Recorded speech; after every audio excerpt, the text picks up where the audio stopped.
Hi, I'm Meherma. In this video, I'll go over the different tools you should use to optimize your designs for FPGAs. FPGAs have a unique, reconfigurable architecture that allows you to run your design with low latency and high throughput. To obtain the full benefits of using an FPGA to accelerate your algorithm, you will need to optimize your DP++ code for your targeted FPGA platform. At this file location, users will be able to get an initial view of their design's performance via the HTML report. Remember to do most of your design and optimization work based on this report before going through the hardware compilation stage. Once you have iterated on your design and met latency and throughput goals, you can then carry out the final system-level optimizations with Intel vTune Profiler. Let's begin by going over the various HTML reports that can be used for analysis before compilation. These reports can be generated and opened with the Eclipse IDE or generated via the command line and opened in the browser of your choice. As you can see, there are 4 categories of reports that you can click through. The Summary tab gives you an overview of the results of your design, including a summary of each function executed on the accelerator device. This is also called the kernel. You can also see a summary of the estimated resources that each kernel uses. The first thing you should check for is to see if you've compiled to the right board. Next, make sure to view the RAM and DSP usage and that you don't exceed the chip resources. The Throughput tab contains reports that show you your design's loop and Fmax analyses. Writing optimized loops is imperative to get the highest performance possible from your FPGA.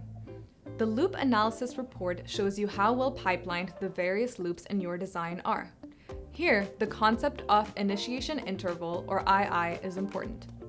II is the number of clock cycles between the start time of consecutive loops, and having an II of 1 means that every clock cycle is producing an output. This ultimately translates to higher throughput.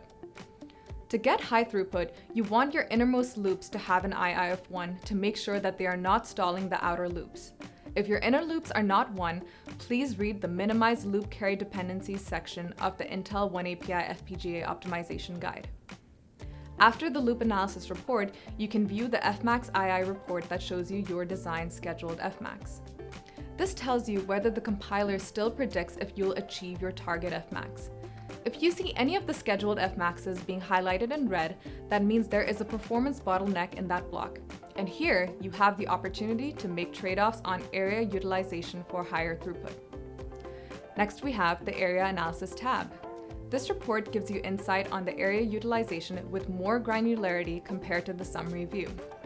Static partition is dependent on the underlying board support package, but kernel system is dependent on your code and shows resource utilization of different arrays. Here, you can contemplate how to change utilization of scarce resources such as RAM or DSP blocks. The final reports category is the System Viewer reports. This contains the Graph Viewer and the Kernel Memory Viewer. These reports are useful when you want to see how data is being transferred between the various types of memory of your system by the different components of your kernel code. After the compilation stage, you can utilize Intel vTune Profiler to analyze the performance of your design at runtime. This will allow you to view a graphical representation of the kernel program execution, as well as details on memory and pipe accesses. Once you familiarize yourself with the various reports, the DP++ compiler gives users flags, pragmas, and attributes to control the behavior of specific parts of your design.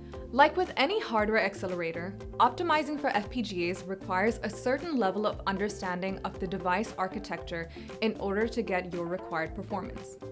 With some investment of your time, you will be able to quickly harness the power of FPGAs.